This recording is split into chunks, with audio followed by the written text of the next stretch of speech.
So we want to get back in a habit of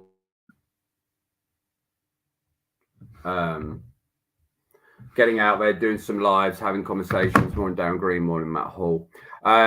Because actually, we used to get a huge amount of leads from doing lives, but it's also quite a good thing to do. And now we've got a little bit more time.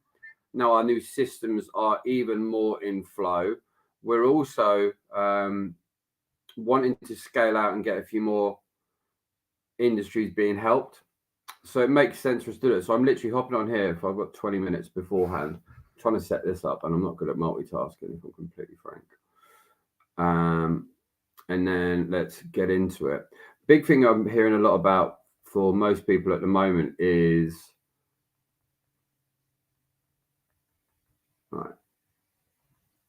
based around what they think is good and what their potential is actually really different. So I'll give you a prime example. With a lot of people that I talk to,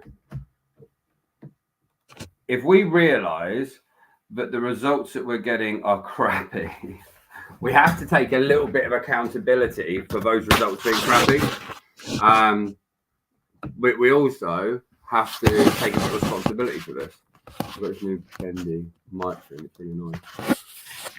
And I'll give you a prime example, and I'm not going to name any names. Hey Tasha, I'm good, thank you. So yeah, I'm not going to name any names, but I had someone recently and he said to me that their conversion in their industry, we can't say what it is, their industry's conversion for them, their conversions for lead into appointments was 15%. No, it wasn't. Their lead to appointment was 1 in 3, and their appointment to sale was 15%. And we had a conversation about it, and I said to him, do you think that that's a good conversion? And it met with a little bit of resistance. And I said, it's not because I'm trying to offend you, but you've got to work out, what are you comparing your results to? What are you actually comparing it to? And a lot of the time, we don't know what we're comparing it to. We're comparing it to ourselves, pretty much. But I'll give you a prime example. That same industry where he was getting from lead to appointment, 1 in 3. Good morning. And by the way, we're here on Instagram, we're here on TikTok, we're here on LinkedIn, Facebook, and YouTube. So if you see me looking at different cameras, you now know why. So when we looked at him, so he had on his side, lead into appointment 1 in 3, appointment to deal 15-20%, not a lot. And I said, well, what are you comparing it to? And I was like, do you mind if I tell you what someone else we've worked with in the industry, similar business model, similar size, we're seeing in conversions? And I said, well, for the lead into appointment, they're seeing as 8 to 9 out of 10 because we improved their whole system. And then you've got a conversion rate of 50 to 60%. So if we imagine for a moment that you've got 100 leads, that means from the 100 leads, because you've got no automations, no processes, no systems, you're only getting a 1 in 3. So that's 30 leads that go in. And then from those 30 leads, you're only converting 20%. But if you've got a company that had 100 leads and they're converting that into 8 appointments and then converting 50 to 60, it's not always about needing dramatically more leads. A lot of the time for a lot of people out there, it's actually a little bit less. Often we've got enough leads or we've got more than we need. We're just not converting them in the right way. I look like I'm going all black, like I'm going into Ninja World or doing a robbery today. And I think it's really important that we think about what it is we're looking for. A lot of people out there, they think that if I just get more leads, life is good. And that's true. If you just get more leads, it does make life easier based on the current conversions that you have. But for a lot of people out there, if you could work as hard as you do now, because you're likely working hard as your business, but you could convert more of those conversations into clients. It would make your life actually far easier, which would then mean you're going to make more money. And a lot of business owners, the reason you guys get frustrated in and around sales, it's not because you don't like doing the sales part. It's the disruption that happens in your mind when you don't convert those leads into clients. It's the rejection that messes with your head. And the big part about this, it's not just having a magical pitch. For some people out there, it's really important to understand that where you are now, there is likely a next level from that stage to get to the next point. And if you can work harder, great. But it's not just about working harder. It's actually, for a lot of people out there, it's getting more effective in what it actually is that you're doing. Because actually, if you could work just as hard as you do now, but make more money, close more deals, convert more appointments, convert more leads, that's a far better plan. And then once you've got your system to work more effectively, then you can scale it out. So we've just been starting with our ad side now. I'm literally got a call at 10 with an ad agency that we're working with. And that's because I don't actually do a lot of calls, because we don't need to. We've got the systems, we've got the processes in place. So there's automations in place. We've got a guy today, and I'll give you just a prime example. Again, not going to say companies, not going to say industries. They have clicked on one of the new ads that we've had live about getting a sales system brought onto their website, and I've put an inquiry in their website. I've added my name and my details. And immediately from being on their landing page, we find flaws. Immediately from putting our details in, yeah, I know it's shaking, it's on this weird cable thing. Immediately, once we put our details, we see that nothing is going to happen after. We also then realize what's going on with their email. We also see that there's no text coming through. We also see all different areas that have a massive impact on the likelihood that lead will convert from being a lead into being a sale, even before the manual conversation, the actual back and forth happens. And a lot of businesses now are still in the stage where they are working in a way, but actually it's out of date's the wrong word, but there's a more effective way for you to go off and do this to get a better conversion. Imagine for the moment that I put my details into someone's website, and the only time that anything happens is I get an email nurture, some basic level email, morning Paul, or when a phone call happens. That's the only time that anything happens. But now imagine for the moment that when that lead actually comes in, there's a text that goes out, there's a video that goes out, a thank you page that actually has something on there that explains what's going to happen next. All of these little things that actually can make a massive difference. Then it leads into getting people into a booked call. And then before they get the booked call, they're getting their reminders. Then there's a video that pops up. By the time that you've got to that hand-to-hand combat part, if you will, where you're actually talking to someone, 7 or 8 things have likely already happened. That means that's elevated that person that was a prospect, their knowledge far higher. So their level of interest, their level of want, their level of desire, their level of understanding is greater. And if you can elevate the level of interest and desire that someone has, it is far easier for that person to make a buying decision around your product, around your system, around your service. Too many people now, they're expecting someone just to hop on a call and immediately trust you. And that's great if you can get that to happen. But by having things that are more effective in the background, that's going to make life easier. But then on top of that, you can also improve your skills. You can improve the way you approach the conversations, whether that's coming in from a 1, a 2, or a 3 call close. A lot of people out there, they still are just doing things that they inherently were passed on. like they did it in their job, or they know someone else that was doing it. They don't actually know there's a reason why they do the thing that they do. They don't actually know whether that was the most effective way to do things. They're doing it that way because that's the way it was always done. And it might well have had a massively improved conversion previously. But times are changing and buyers are now, thankfully, smarter than ever before.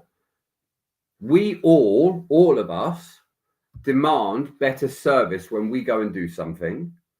But in our businesses, are we actually giving that same level of service to your prospect? Or do we have a level of almost entitlement that just because they're talking to you, just because you can fix their problem, but they should hire you, they should buy from you? Prime example, let's say I've got toothache now and I need a dentist. Just because someone is a dentist doesn't mean I'm going to work with them. Now, if my pain was bad enough, I would take more of a risk with the dentist, because if there were no other options and the pain was great enough, I would just need to get it fixed. If I was in the back end of some country where there wasn't the luxuries that we have now, you still got to go through it, right? Anyone who's on my Insta, by the way, anyone wants to go and check out someone amazing, Laurie Mabelis, who has just joined my life. Hi, Laurie. She's a client of mine. She is incredible. Incredible. Helps people get out on stages. Absolutely crush. Go and check her out.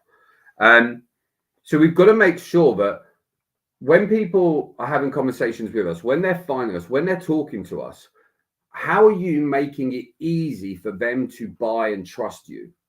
How are you making it that the worst case scenario by choosing you is the easiest option for them? And this is something that I talk to everyone about all the time. Make the worst case scenario in their mind better than the price you charge. I'll give you a prime example. We'll just talk about cars. Let's say that there is an Audi Q7 and it's worth £40,000, and I'm selling it for £30,000, and you've done your checks and you know it's valid, you know it's legit.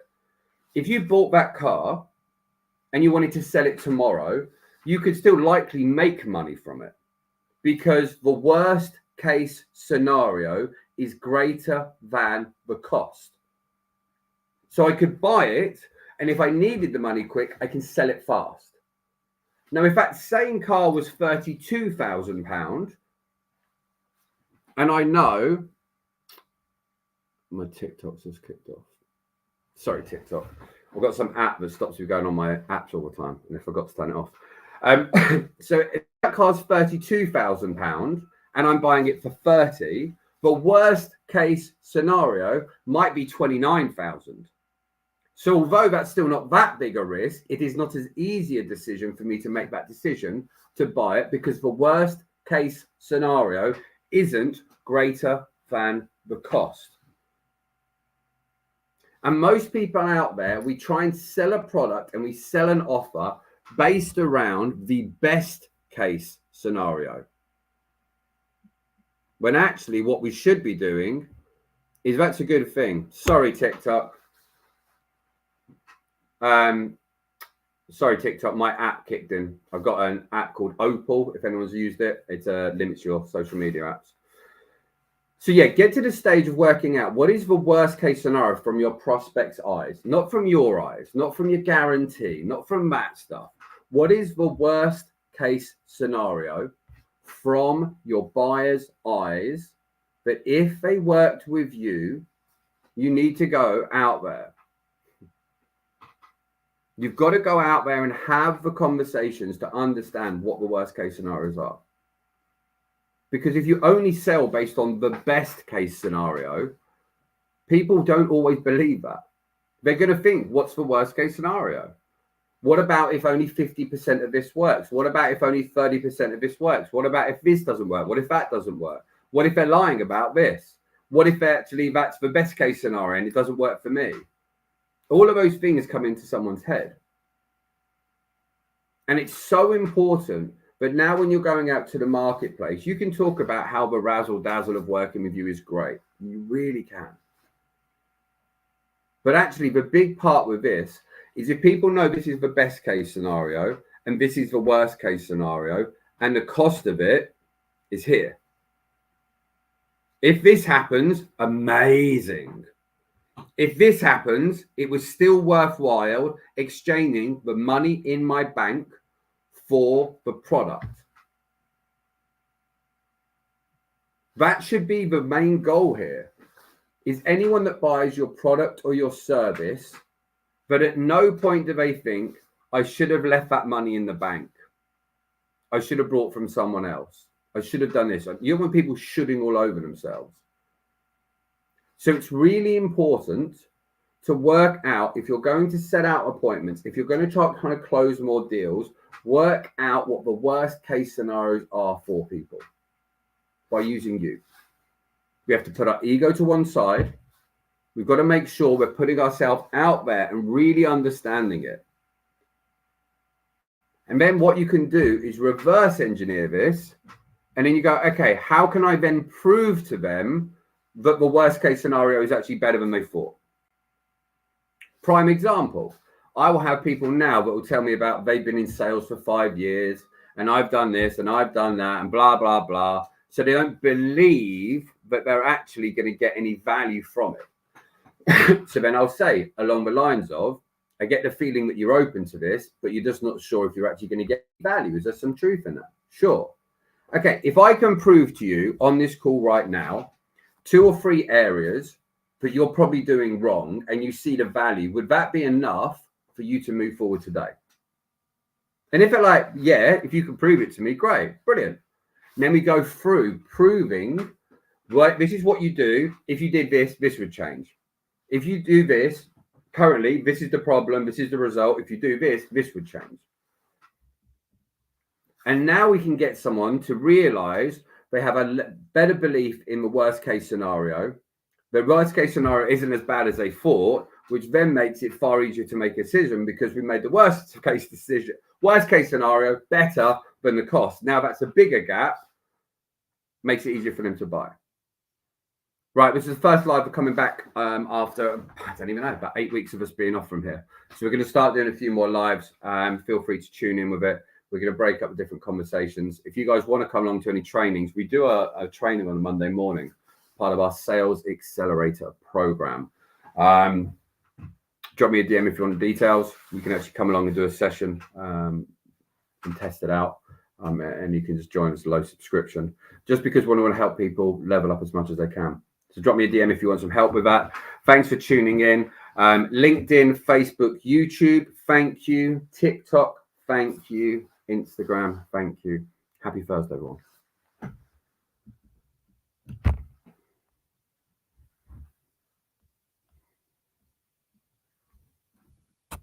Can't even close this. There we go. See you later, guys.